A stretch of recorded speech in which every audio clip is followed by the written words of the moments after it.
ঝিকঝিক। ট্রেনে চেপে ঘন্টা কয়েকের দুর্দান্ত জার্নি, অসাধারণ সে যাত্রাপথ। সেখানে আছে দারুণ সব ঝর্ণার হাতছানি, সাথে পাহাড় আর নদী, সঙ্গে দোসর অসামান্য সূর্যাস্ত আর মন ভোলানো লেক। এখানেই শেষ নয়, আছে আরও সব হিডেন জেম। শুনেই মনটা উসখুস করছে। তো এত কিছু আবার কোথায় কোথায় আবার 700 পাহাড়ের দেশে। চলুন বেরিয়ে পড়া যাক মুনমুন স্পেশনের সঙ্গে। ট্রেন লেটের খবর ছিল, তবু কিছুটা আগেই আমরা হাওড়া স্টেশনে পৌঁছে গেছিলাম। ঠিক সকাল 9:30টায় হুইসেল বাজিয়ে ট্রেন তো ছেড়ে দিল, তবে প্রায় 3 ঘন্টা লেটে। আমরা সওয়ার হয়েছি হাওড়া বারবিল জনশতাব্দী এক্সপ্রেসে, যার ইদানিং দেরিতে চলায় দস্তুর হয়ে উঠেছে। কিন্তু কিচ্ছু করার নেই, আমাদের গন্তব্য ওড়িশার বারবিল, আর সেখানে সরাসরি পৌঁছনোর এই একটি মাত্র ট্রেন। গোটা যাত্রাপথ ধরেই বেশ লেট করতে করতে গেল এই ট্রেন। তবে ট্রেন লেটের বিরক্তি ভুলিয়ে দেবে অসাধারণ প্রাকৃতিক দৃশ্য। ছোটনাগপুর মালভূমির অন্তর্গত এই অঞ্চলকে প্রকৃতি ভরিয়ে দিয়েছে।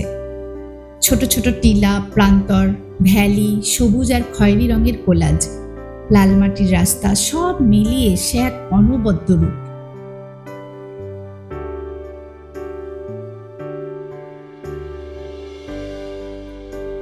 আর চলন্ত ট্রেন থেকে চাক্ষুষ করা যে সূর্যাস্ত, তার রূপ তো আহা।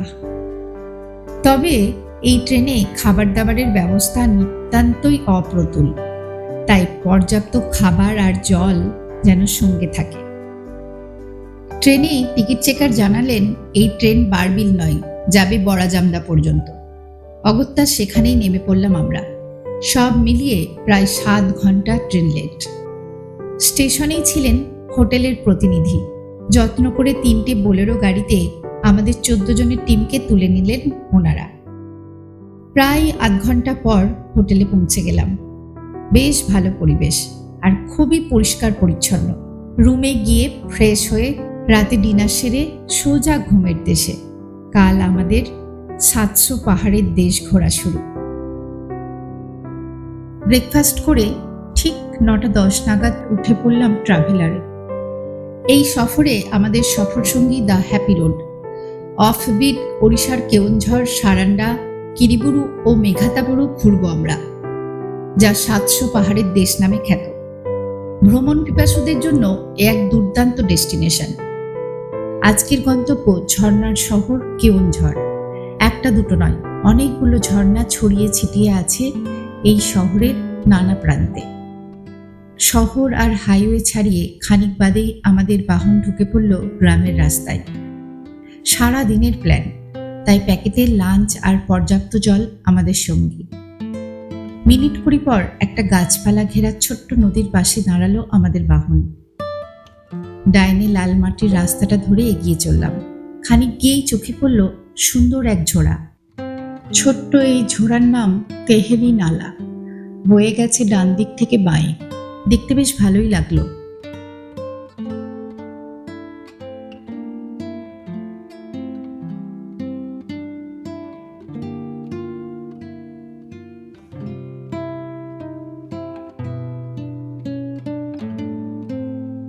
বেলা বাড়ছে, ফলে রোদের তাপও বাড়ছে। গাড়ি এরপর এগিয়ে চলল অন্যদিকে।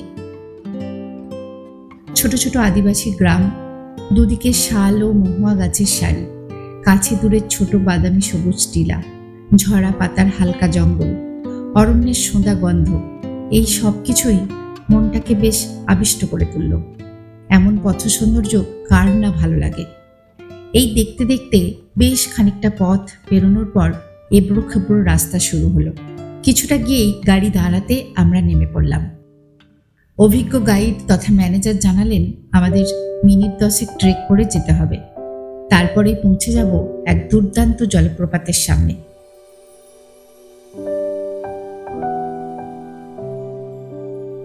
অনেকটা উঁচু থেকে সাদা সফেন জলধারা যেন নেমে আসছে মর্তে।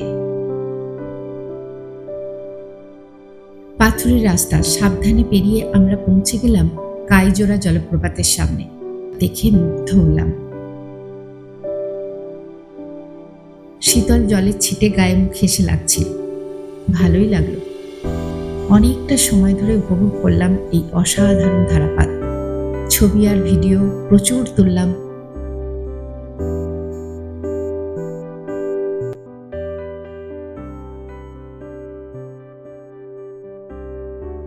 প্রায় আধ ঘন্টা পর গাড়িতে ফিরে এসে চমৎকার এক শরবত খেয়ে এগিয়ে চললাম পরবর্তী গন্তব্যের দিকে।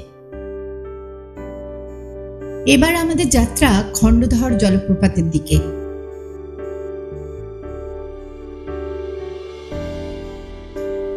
প্রায় 30 মিনিটের জার্নির পর গাছপালা ঘেরা এক জায়গায় এসে দাঁড়ালো আমাদের গাড়ি। গাড়ি থেকে নেমে চওড়া বাঁধানো সিঁড়ি ধরে ধাপে ধাপে উঠতে লাগলাম।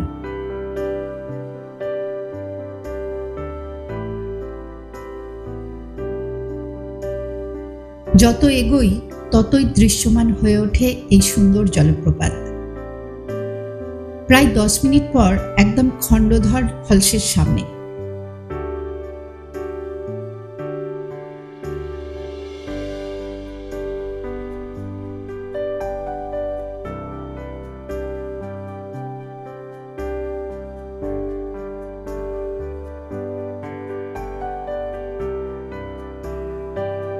বর্ষায় এত কাছে যাওয়াই যায় না, এখন যাওয়া গেল।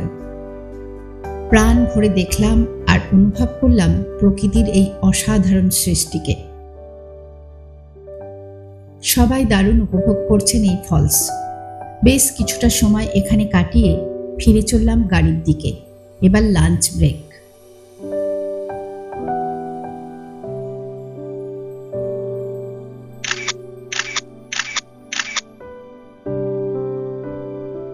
বিকেল 3টে বাজে। আমাদের next destination Sanaghagra nature camp. Tree house, AC cottage, canopy walk, বাগান, লন, সুভেনির শপ, এই সব নিয়ে বিশাল বিশাল সব গাছ দিয়ে ঘেরা এক দুর্দান্ত রিসর্ট। আমি তো ক্যানোপি ওয়াক করলাম অনেকক্ষণ ধরে। দারুণ এনজয় করলাম সেই দড়ির ঝুলন্ত সেতু দিয়ে এই প্রান্ত থেকে ও প্রান্তে হেঁটে যাওয়া। সব মিলিয়ে দারুণ অভিজ্ঞতা আর চমৎকার ব্যবস্থা। বিকেল হয়ে আসছে, তাই জলদি জলদি এগিয়ে চললাম আজকের আরো কয়েকটি দুর্দান্ত স্পটের দিকে। একটু এগিয়েই আমরা প্রবেশ করলাম সানাঘাগরা বোটিং কমপ্লেক্সে। বিশাল বড় এক লেক, আর সেই লেকে বোটিং করার সুন্দর ব্যবস্থা। লেকের জলেই মহাদেবের এক বিশাল মূর্তির অধিষ্ঠান। পাশ দিয়ে চলে গেছে রাস্তা, আর সেই রাস্তা ধরে আমরা এগিয়ে চললাম আজকের আর এক প্রধান আকর্ষণ সানাঘাগরা বা ছোটা ঘাগরা ফলসের দিকে। বাঁধানো সিঁড়ি দিয়ে বেশ কিছুটা নেমে এসে পৌঁছতে হয় এই জলপ্রপাতের সামনে। দেখে মুগ্ধ না হয়ে উপায় নেই। আমরাও দারুণ উপভোগ করলাম এর সৌন্দর্য।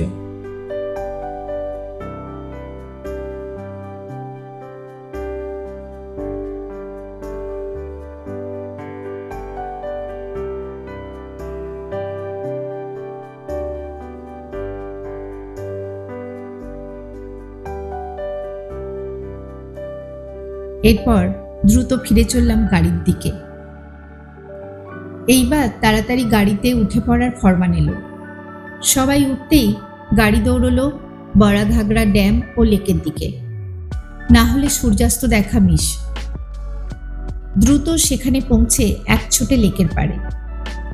বিশাল বড় লেক, আর আমাদের ঠিক উল্টো দিকেই কমলা সূর্যদেব ধীরে ধীরে অস্তাচলের পথে। সবাই একদম স্ট্যাচু মোডে।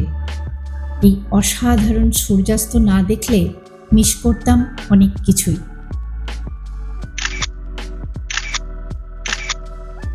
ক্রমেই লেকের জল গাঢ় নীলচে কালো রং ধারণ করতে লাগলো।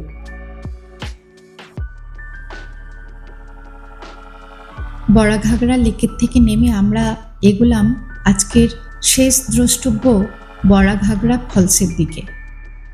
সন্ধে ঘনিয়ে আসছে। তাই দ্রুত এগিয়ে গেলাম জলের শব্দ লক্ষ্য করে। বাঁক ঘুরতেই দারুণ এক জলপ্রপাত চোখের সামনে। ভাসমান প্ল্যাটফর্মের ওপর দাঁড়িয়ে বেশ কিছু ছবি আর ভিডিও তুলে নিলাম, আর প্রাণ ভরে অনুভব করলাম এই অনবদ্য পরিবেশ। এবার সন্ধ্যের অন্ধকার নামতে শুরু করলো, তাই এগিয়ে চললাম গাড়ির দিকে। সঙ্গী হলো একরাশ মুগ্ধতা। আমাদের 700 পাহাড়ের ভ্রমণের প্রথম পর্বের এখানেই সমাপ্তি। কেমন লাগলো আপনাদের জানাতে ভুলবেন না কিন্তু। দেখা হচ্ছে পরের ভিডিওতে সারান্ডা ভ্রমণের দুর্দান্ত ব্লগ নিয়ে। সবাই একটা লাইক, কমেন্ট এবং সাবস্ক্রাইব করে পাশে থাকবেন। সবাই ভালো থাকবেন, সুস্থ থাকবেন। দেখা হবে আবার পরের ভিডিওতে। ধন্যবাদ।